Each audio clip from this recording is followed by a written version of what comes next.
Hey, how you doing, Econ students? This is Jacob Clifford. Welcome to AC/DC Econ. Now, in this summary video, I'm going to go over everything you need to know for an AP or college introductory microeconomics class. I'm going to go super fast, but keep in mind this is not designed to reteach you all the concepts. It's designed to help you get ready right before you walk into the big AP test or your big final. Also, it's a great way to review what you know and don't know by watching the entire class over again. You can spot the things that you have to go back and study. And if you've been watching my videos, you know I sell something called the Ultimate Review Pack. It has a bunch of practice questions and access to hidden videos that help you learn economics. These summary videos, they cover everything in greater detail than this video I'm doing right now. Now, I was gonna make this video available only to people who buy the packet, but then I thought, you know, I can trust people, man. If you like my videos, if these videos help you learn economics, please go get the packet. I'm gonna make this video available to everyone, but if you like my stuff, please support my channel and help me continue to make great econ videos, okay? Let's start it up. Now, whether or not you're enrolled in a microeconomics class or a macroeconomics class, it all starts the same for a basic introductory econ course. It starts with the idea of scarcity. Scarcity idea is we have unlimited wants and limited resources. Also, you're gonna learn the idea of opportunity cost. That's the idea that everything has a cost, right? It doesn't matter what you're producing, you gotta give up something to produce it, or any decision you make has a cost. Now, those concepts come together with the production possibilities curve. It's the first graph you learn in economics. It shows the different combinations of producing two different goods using all of your resources. So any point on the curve is efficient, like you're using all of your resources to the fullest. Any point inside the curve is inefficient. Any point out here, outside the curve, is impossible given your current resources. And there's two different shapes you have to remember. If it's a straight line production possibilities curve, that means there's constant opportunity cost, which means the resources to produce the different products are very similar. So similar resources, if it's a straight line, if it's a bowed out line, concave to the origin, that means that resources are not very similar. So when you produce more of one, you have to give up more and more of the other one. That's called the law of increasing opportunity cost. Now, this curve can shift if you have more resources like land, labor, and capital, or less resources or better technology. That can shift the curve. Another thing that shifts the curve is trade. If another country trades with another country,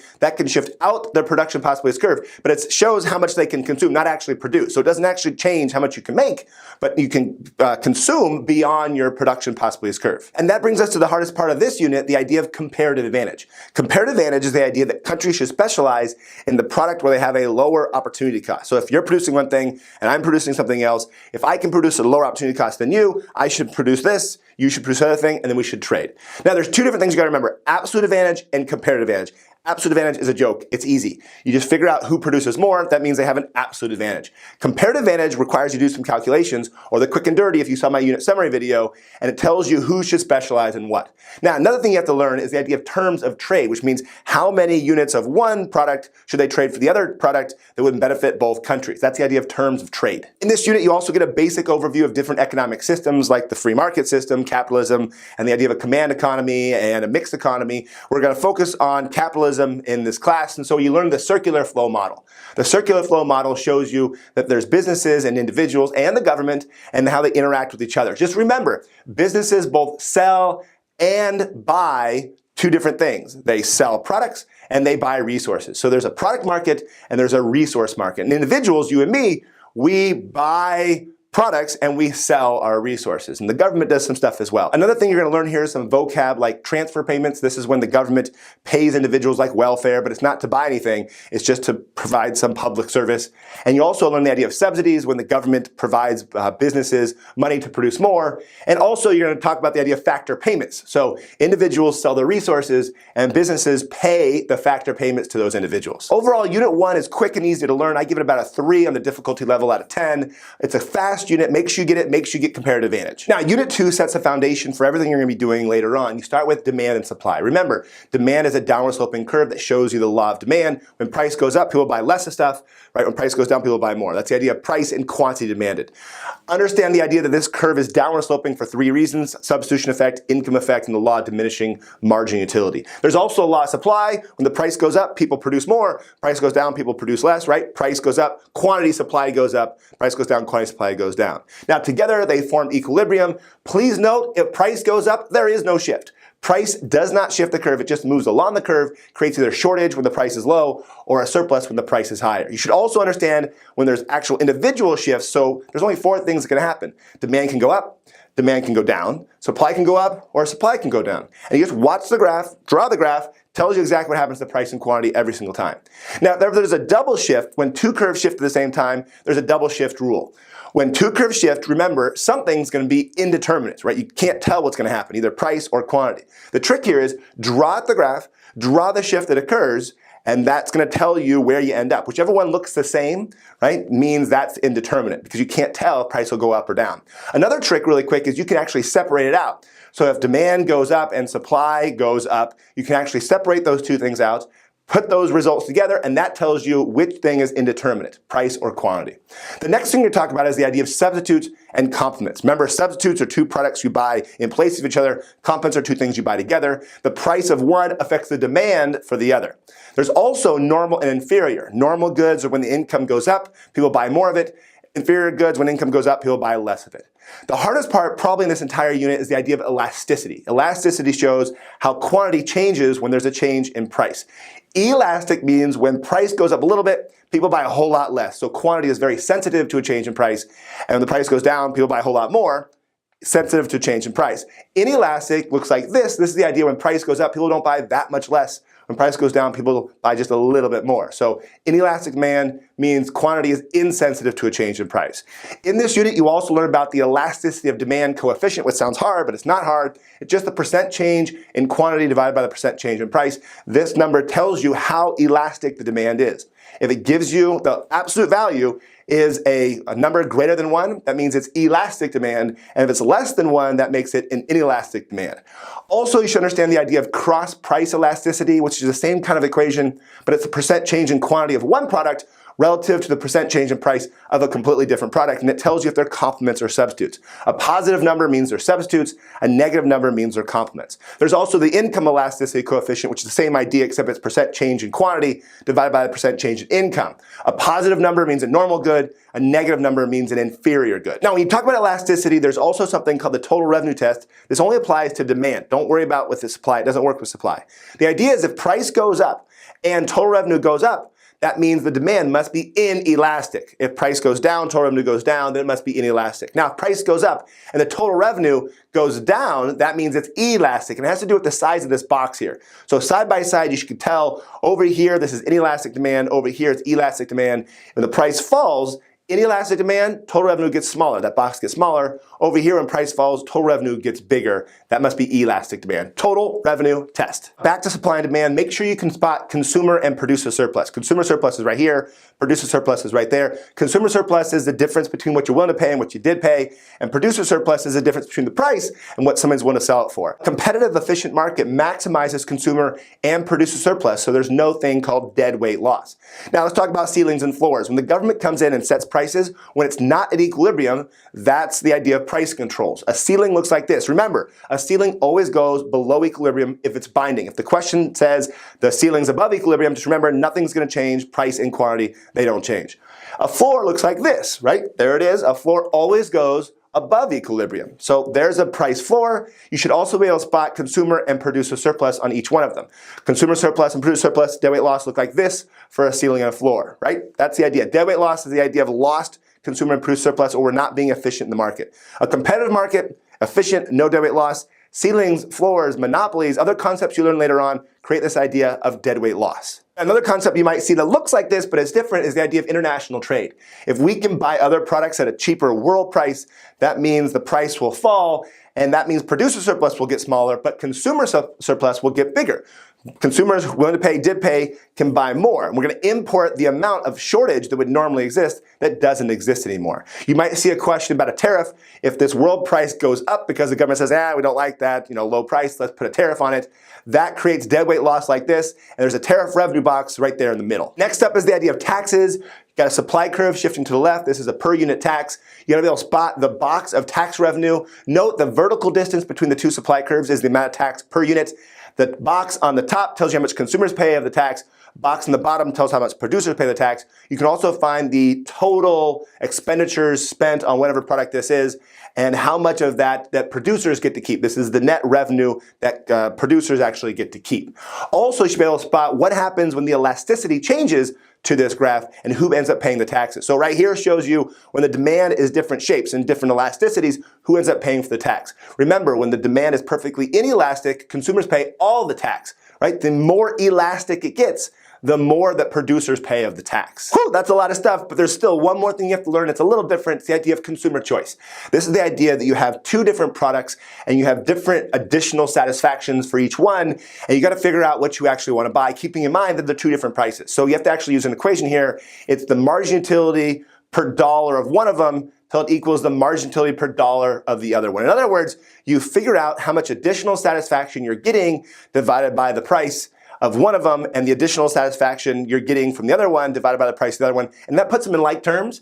And you just keep buying the one that gives you the most additional satisfaction divided by the price, right? The test might give you a question like this where it asks you, okay, what should they buy if they only had $30?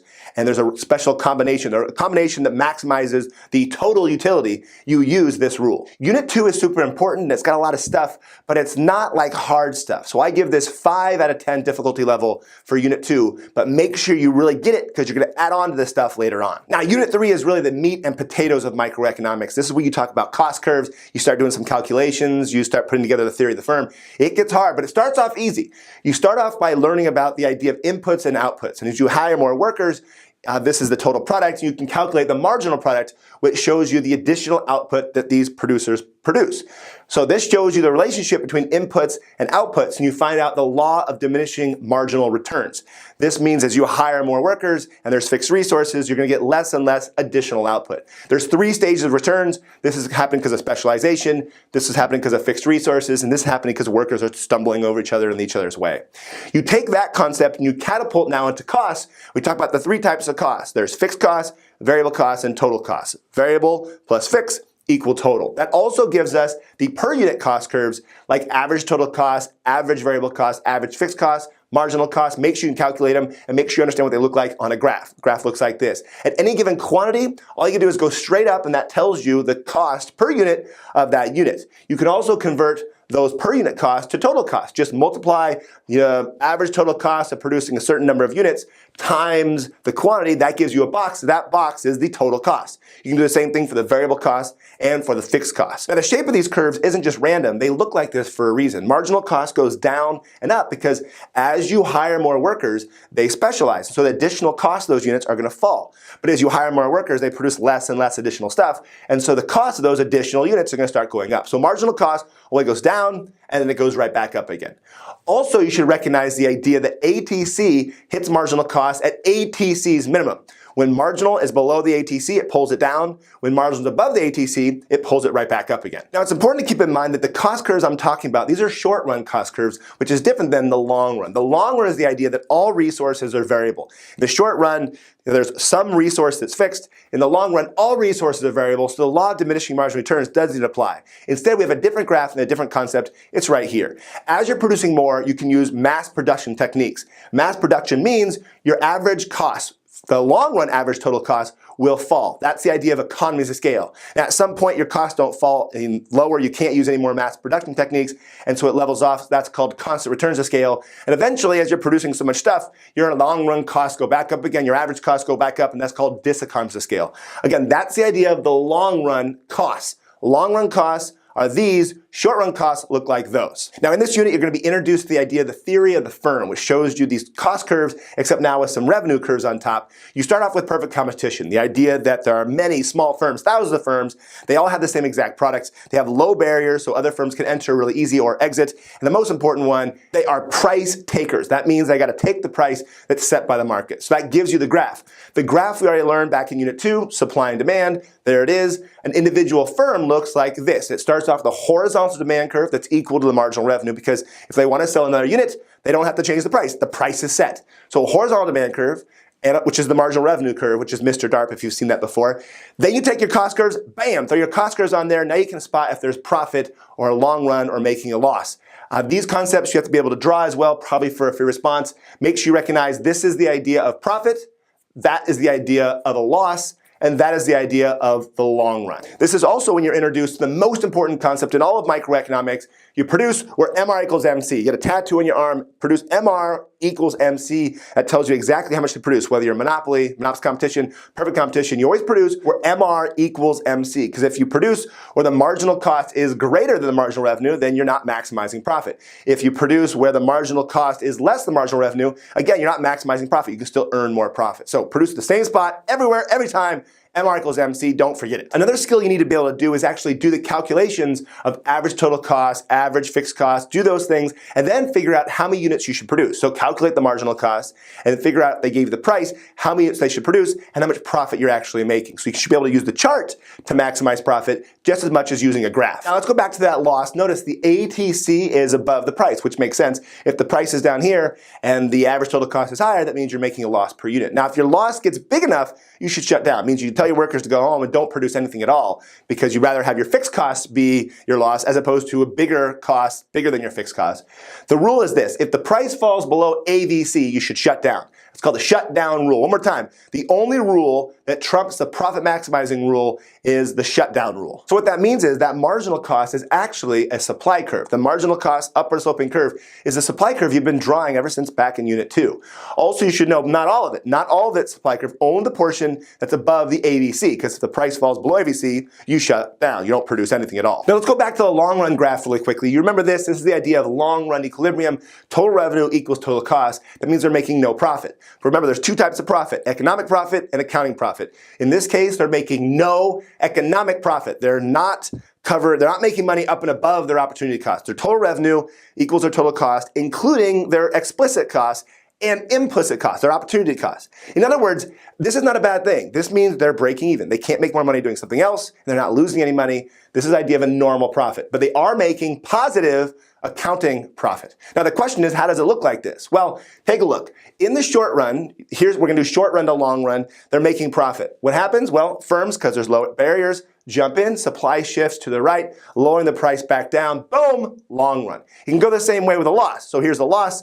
Firms are going to leave. When they leave, shift new supply curve to the left, price goes back up, or it goes back to new long run, bam, long run. Now the last thing in this unit is the idea of efficiency. Remember, there's two different types, productive and allocative.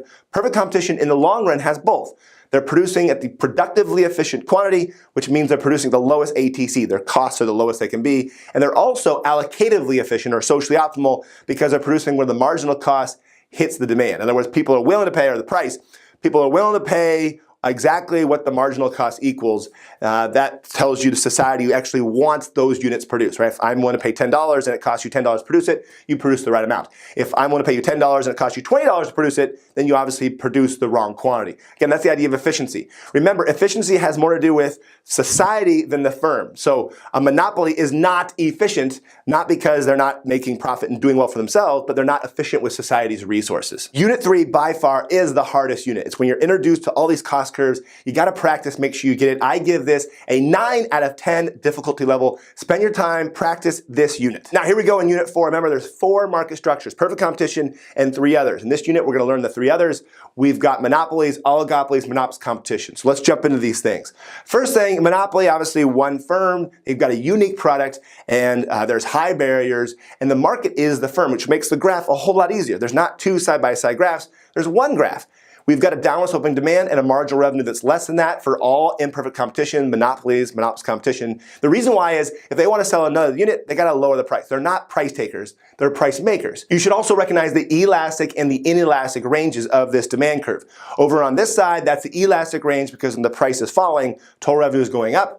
And when the price is going down on this side, total revenue is going down. That's the idea of the total revenue test. Now we take the cost curves that we've already learned, put them on a monopoly. You identify the profit maximizing quantity, MR equals MC, charge your price up to demand, and now you can spot the profit, the total revenue, and the total cost. You should also be able to draw this using a loss. Now that's a monopoly. There's also a natural monopoly, the idea that there's smarter to have just one firm producing it, because at the quantity socially optimal, we've got the average total cost is still falling. That means they can produce at the lowest possible cost. Now that's the idea of regulation. The government can come in and regulate. This right here is unregulated. That's if the firm is left to its own device. It will choose to produce where MR equals MC, maximize profit.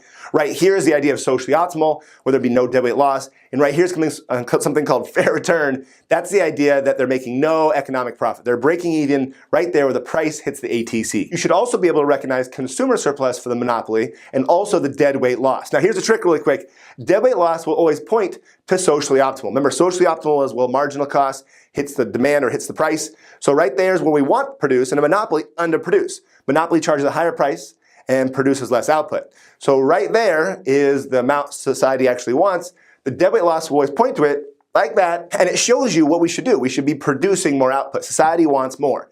Now, the same concept of pointing to socially optimal applies to ceilings and floors, and later we'll find out with positive and negative externalities. You might also see another type of monopoly. This is a price discriminating monopoly. This means they're charging multiple prices, not just one price. The marginal revenue actually becomes the demand curve, so they're going to produce where MR equals MC, but they're going to charge multiple different prices. So that means the profit gets a whole lot bigger, consumer surplus disappears, and deadweight loss disappears. They're producing actually the socially optimal quantity. Then you start learning about oligopolies, the idea that there's many small firms. They've got really high barriers, and they have strategic pricing. They got to worry about the pricing of the other guy. You can see we've got a game theory matrix right here. You should be able to spot dominant strategy for each one of the two different firms and identify something called Nash equilibrium. I'm not going to do the details now, but I got a ton of videos that show you actually how to do that skill. Also understand the idea of monopolistic competition. This is the idea that it's like a monopoly because they're a price maker, but it's like perfect competition because firms can enter, right? So what you have is the same graph as before, monopoly graph, in this case making profit, but it doesn't stay there, right? Because firms can enter. So in the long run, firms will enter. When they enter, that means the demand's going to go down. Demand's going to fall for this monopolist competitive firm because now they have to share more customers with the new firms that jumped in. So now we're in the long run. That's the graph you need to do. That's monopolist competition in a long run equilibrium. Unit 4 is a bear. There's the monopoly graph, a lot of different concepts you have to learn. But since you already did perfect competition, it should help you out. In fact, you should actually learn more about perfect competition when you do monopolies because it kind of puts concepts together in your brain. I give it an 8 out of 10 difficulty. Okay, now we're talking about the resource market. Unit 5, it talks about the supply and demand now for labor. Remember, just like we mentioned before in the circular flow model, businesses sell products in the product market, but they also hire resources in the resource market. So now the demand is the demand by firms for workers, and supply is by you and me. So me and you are supplying, individuals are supplying, and businesses are demanding. The first concept you have to know is the idea of derived demand. The demand for labor depends on the product that that labor produces. So if the demand goes up for pizza, then the demand is going to go up for pizza delivery drivers. That's the idea of derived demand. You should also be able to recognize shifts in this curve and the idea of minimum wage. Minimum wage is a binding floor, and so the price goes up. In this case, the wage goes up, the quantity demand falls, the quantity supplied increases, and we have unemployment of resources. Also recognize the idea of MRP and MRC. The first thing you have to be able to do is do the chart. Right here you have the number of workers, you have the total product they produce, you learned this back in Unit 3, but then you have to calculate the additional revenue these workers generate.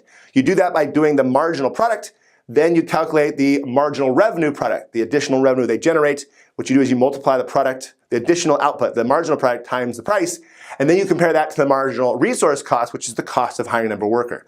Now, in a perfect competitive resource market, each worker costs the same, and that tells you that you should hire a certain number of workers. Now, that concept also applies to a graph. You take that chart, you put it on a graph, you get this, side-by-side graphs. We've got that market graph from before, horizontal supply curve, which equals the marginal resource cost, and a downward sloping marginal revenue product, because each worker is worth less and less revenue to your company. You hire where MRP hits MRC, and just like before, instead of producing now, though we're hiring. It's important to see that a perfectly competitive firm in the resource market is just the flip version of a perfectly competitive firm in the product market. We have a horizontal curve, except now it's supply, and a downward sloping curve as opposed to an upward sloping curve from before. So if you can draw one, just turn around and flip it, and draw the other one. Now, that same concept applies to something called a monopsony. A monopsony is a monopoly for labor. So instead of having a downward demand curve and a downward MR that's below it, we have an upward sloping supply curve and an MRC that's above it.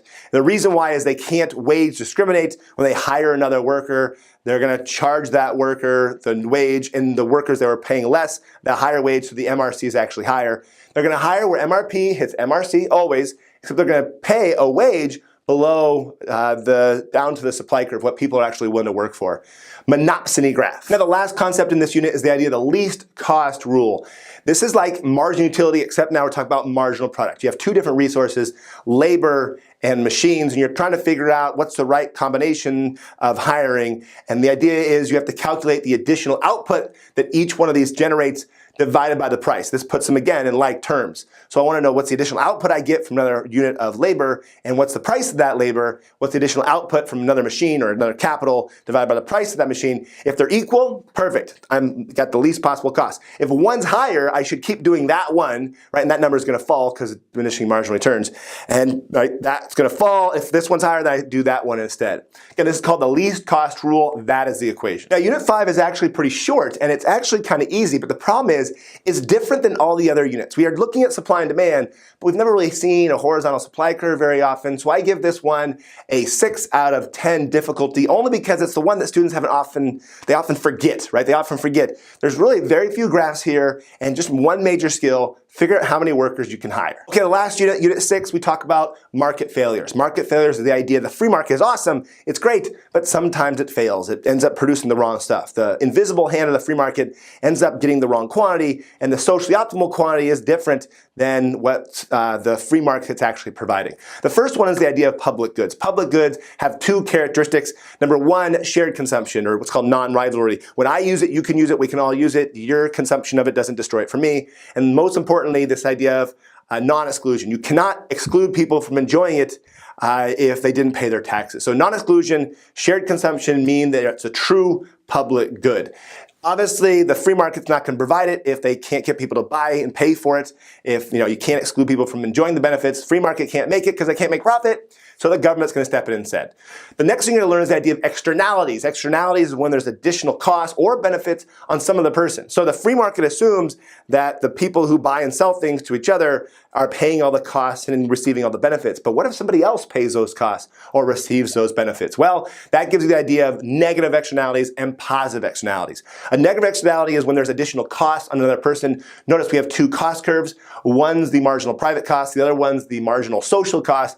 And that tells you the social costs are above the private costs. The firm's not recognizing these additional costs. You've got a quantity free market, and right here's the quantity socially optimal. The free market's messing it up.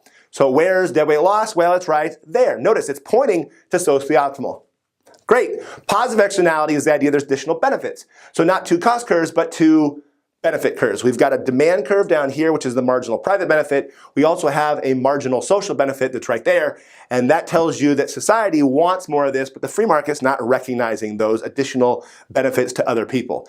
So again, we've got a quantity free market, quantity socially optimal, free market's messing it up, and the benefits are spilling over to some other person. The dead weight loss is right here. To solve the problem, you can do a per unit subsidy to either consumers or producers to produce more. By the way, for a negative externality, you want to do a per unit tax to get them to produce less.